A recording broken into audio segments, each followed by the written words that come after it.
Hello, God bless from Up Ministries. It's me, Dick Jr. I am coming to you today to read you Isaiah chapter 8. Now, I prayed and I asked God to help me to speak with you today before I started this video. And I suggest that anytime you place yourself in God's words, you pray also. And that you ask Him for knowledge, wisdom, and understanding specifically, just like I do. He's going to give them to you, and that's His promise, not mine. And it's in this book and lots of places you want to go looking for it. But the reason is He wants us to understand what is in this book, which is His perfect plan of salvation through Jesus Christ, His Son.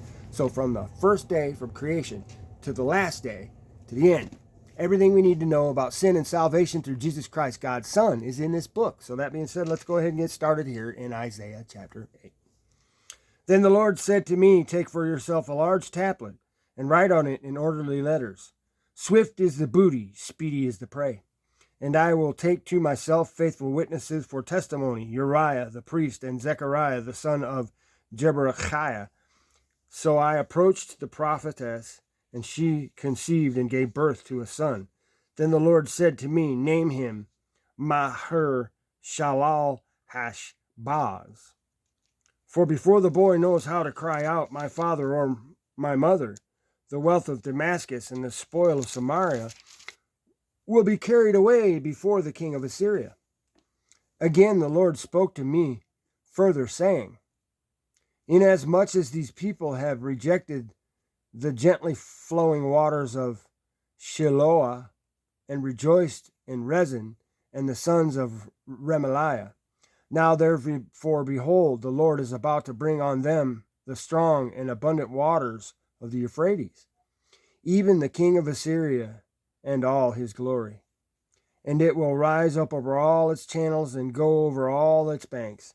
And then it will sweep on into Judah. It will overflow and pass through. It will reach even to the neck.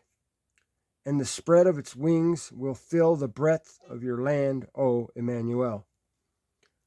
Be broken, O people, and be shattered. And give ear, all remote places of the earth. Gird yourselves, yet be shattered. Gird yourselves, yet be shattered. Devise a plan, but it will be thwarted. State a proposal, but it will not stand. For God is with us.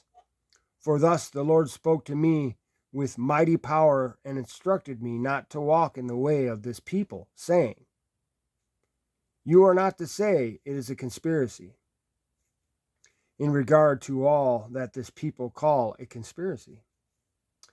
And you are not to fear what they fear, or be in dread of it.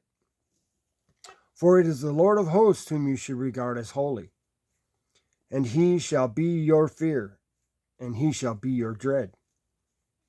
Then he shall become a sanctuary, but to both the houses of Israel a stone to strike and a rock to stumble over, and a snare and a trap for the inhabitants of Jerusalem. Many will stumble over them, then they will fall and be broken. They will even be snared and caught. Bind up the testimony, seal the law among my disciples. And I will wait for the Lord, who is hiding his face from the house of Jacob. I will even look eagerly for him. Behold, I and the children whom the Lord has given me are for signs and wonders in Israel from the Lord of hosts, who dwells on Mount Zion. When they say to you, consult the mediums and spiritists who whisper and mutter, should not the people consult their God? Should they consult the dead on behalf of the living? To the law and to the testimony, if they do not speak according to this word, it is because they have no dawn. They will pass through the land, hard pressed and famished, and it will turn out that when they are hungry, they will be enraged and curse their king and their God as they face upward. Then they will look to the earth and behold distress and darkness, the gloom of anguish, and they will be driven away into darkness. And that is all I have for Isaiah chapter 8. Thanks for listening. God bless.